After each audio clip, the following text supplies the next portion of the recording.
Honorable Men Discord, welcome back. YouTube, whom to trust? Who to trust on YouTube? So many personalities, so many experts, quote unquote experts. So many different forms of presentation. You know, do you trust the person who has the great studio, the great equipment, over the person who may not have the great studio, may not have a studio, may not have the great equipment? There's things to think about. So on YouTube, it really depends on what you're here for. So there's several things that people come to YouTube for. Some people come to YouTube for news. Some people come to YouTube for relationship advice. Some come for technology. Some come for financial advice, fitness, how-to videos. Or maybe you come for a little bit of everything. But here's just some things to think about in terms of whom to trust. So these are 7 signs to look for when you want to answer the question, whom to trust. Consistency. Is that person consistent? Now you might ask me, consistent how? Are they consistent with the material that they put out? Or do they put out material in spurts? Like, so one week, do you see 3 videos out of the week? And then the next week, the following week, you see only 2 videos or maybe 1 video, where they're unpredictable. So it makes it hard to know whether or not they're going to post. The second sign to look for is, do they care about you? Now, this doesn't apply to news. This doesn't apply to how-to videos, or I wouldn't say technology. So news, technology, and how-to videos, this wouldn't apply. But in terms of relationship advice, financial advice, and fitness, that would apply. So I'm just going to go through relationship advice. Do they care about you? So in terms of relationship advice, do they care about you? I would question the general advice they give to you. So in terms of relationships, if the person is only giving advice on how to get a lot of women, I don't look at that as great advice. Why? Because not everyone is trying to get a lot of women. Realistically, not everyone can get a lot of women. So that advice, if that's the only material coming from that person, I don't think that's someone that you could trust. Doesn't mean that what they're saying doesn't work, but does it work for you? So here's the thing with YouTube that sometimes can fog a person's mind, which is why I think you should be very careful when you're on YouTube. Some of the information given is only given from the perspective of the person that's teaching it. So the person that's teaching it might be confident, might be in shape, might be knowledgeable, and they give the information from their perspective, but they need to understand that some of the people that's listening may not be knowledgeable, which is why they're listening, may not be in shape, and may not be confident. Now, when you project that type of information out into the world, you must be mindful that not everyone's tall, not everyone's confident, not everyone's in shape. Some people have disabilities. So relationship, if you're on YouTube for relationship advice, you gotta be mindful of who's giving you the information on relationships.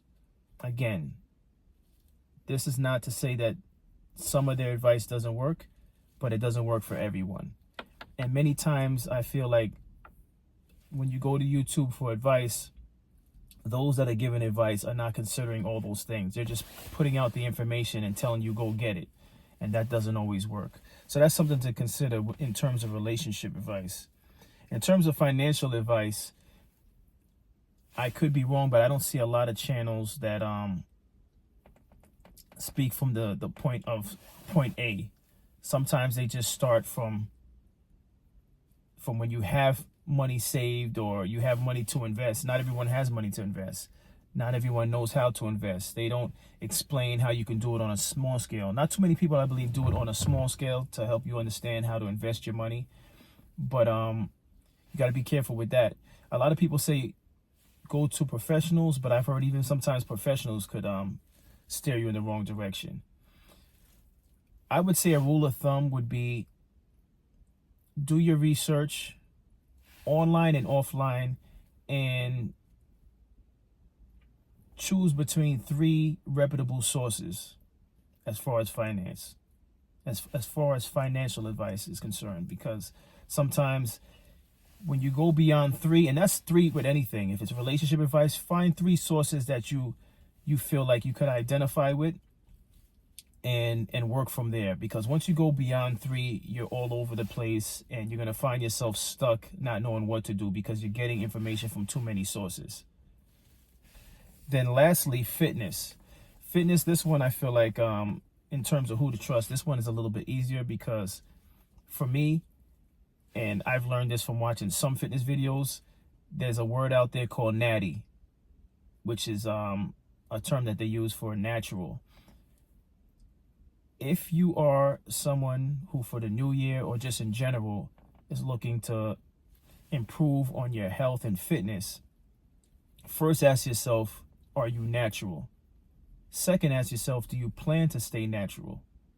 And if you plan to stay natural, I would avoid listening to videos from people that you know from looking at their videos that they're not naturally in shape. Because there's a lot of people out there who are successful fitness influencers, but they're not natural. And this is no shade on those fitness instructors, but if you know you just want to live a healthy life and feel good about yourself, maybe you shouldn't be subscribing to those who you know are not they're not getting their fitness in a natural way. So those are things to consider. Third thing to consider in terms of YouTube and whom to trust is, are you comfortable? When you receive the information from them, are you comfortable? Are they the type of person or persons that make you feel uncomfortable with their material? And this I can go right back to relationship advice, because there's some people on YouTube that when they give the advice, part of the way they gain success on their channel is through shock value. I know one person I could think of was Kevin Samuels. Although I did like his material, I understood that some of the stuff that he said was for shock value, and that's how he got people to come back to his channel. That's how he was able to grab the attention of some women that didn't like his material because of the shock value and things that he said. But he did have a message. He did have an overall message, and there was how do I put it? There was a method to his madness, so to speak. But so like the third, are you comfortable with their material? Are they shaming you whilst giving you good advice? Because there's trust me, there's people out there giving good advice in terms of relationship, but they're also talking down to you at the same time. All right. If you're comfortable with that, by all means, continue. Follow them. It's your choice. It's 2025. You're an adult or a young adult. Do as you please. But I suggest that you go with material that you're comfortable with. All right. If you are seeking advice, there's no reason why you're getting advice from someone who's beating you down. Many of you know yourselves that you're seeking advice from a place of lack of confidence. And I don't think it's beneficial to follow people that's beating you down whilst they're giving you information. Just something to consider. The fourth thing you should look out to in terms of YouTube, whom to trust, is how do they treat others with respect? And this would be hard to know because you don't know these people personally, right? But sometimes these people go to other people's platforms, or sometimes they have guests on their platforms, and that's how you can gauge how they treat people. How do they talk to people? Do they talk to people with respect, or do they talk down to people? All right, so that's one way to gauge if that person is someone that you can trust based on the way they talk to others. Because if they talk to others in a disparaging way on camera, you can only imagine how they talk to others off camera. So the fifth thing is, do they always tell the truth? Do they always tell the truth? That is something that you don't know for sure if they always tell the truth. That's one of those things where, depending on the topic and if you have discernment, you'd be able to somewhat gauge whether or not they're telling the truth. That may be a little bit difficult. The sixth is, do they hold themselves accountable? All right.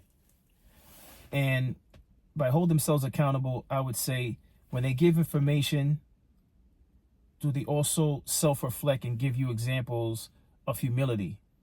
Because listen, no one was born perfect. No one. I don't care who they are. I don't care where they are now in life due to success and due to education. No one was born perfect. So if you're following someone that at no point in time throughout their whole examples of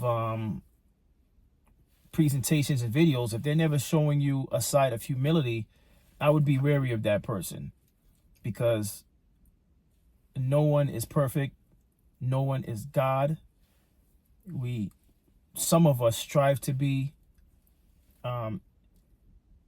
as good as God. That's what we strive to be. At least, like, in terms of, if you're religious, you should strive to be like God as far as how he treats, how he's the message that he's taught people as far as how to treat one another.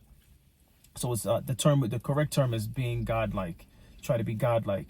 But no one is perfect. So if you're following someone who has no humility, I would be wary of that.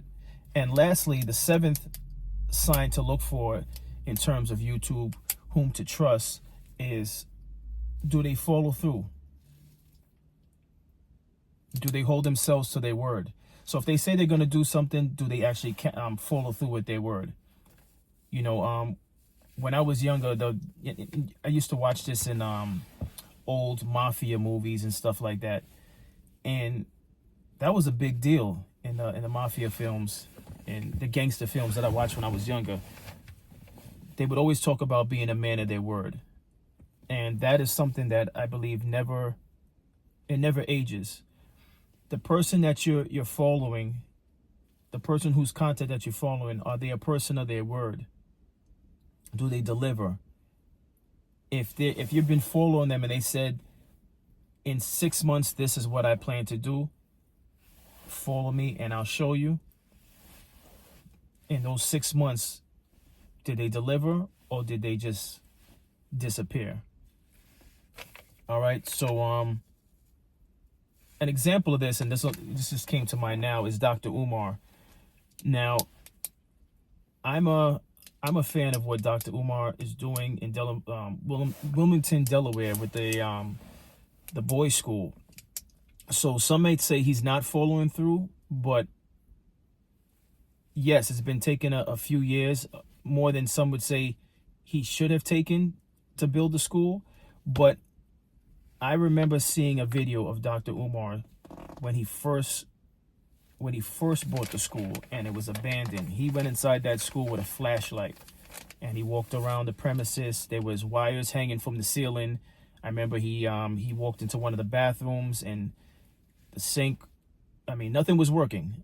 It was an unoccupied building that he purchased. And where it is now, from watching his videos throughout the years, you got running water. You have he has the electrical going. I know he spoke about the HVAC, and this is not a video to promote Dr. Umar, but I'm just bringing this up to say is, I believe he's someone of his word. He's a man of his word, because I followed him when he first bought the school and it was abandoned and it was pitch black and he had to use flashlights and he was walking through slowly because he was walking over debris. There was old classroom tables still in some of the classrooms. And like I said, there was electrical wires hanging from the ceiling. So, but from then to now, where the outside of the school is painted, inside of the school is painted. He's had several paint days where he had people who supported him and donated to the rebuilding of the school, to the renovation. He had paint days, and those people came, and he went live on the paint days. So you saw people with paintbrushes in the hallway painting certain rooms and things like that. So in terms of Dr. Umar, because that's the first thing I could think of off the cuff, I would say Dr. Umar is someone that followed through and is a man of his word. So again, in terms of YouTube, whom to trust, hopefully that was some useful information that I put out there. Those were 7 signs to look for. I'll just go through them real quick. You're looking for consistency, whether it be consistency with content. Do they care about you? You know, as far as as far as relationship advice, financial advice, and I would say fitness. Do they care about you? Are they giving you information that could potentially harm you? Because sometimes it could be harmful if they're not very clear and with the information they're giving you. Because some information is given, and it's given very loosely, and it could be harmful. So do they care about you is the second one. The third is, are you comfortable with the delivery of the message? The fourth is, how do they treat others? The fifth is, do they always tell the truth? The sixth is, do they hold themselves accountable? And then lastly, like I just said, is, do they follow through? So those are the 7 things to look for as far as YouTube and whom to trust. So I wish you all the best. As always, I appreciate all of you. Thank you for watching the video. Please share, like, and subscribe. And as always, take care.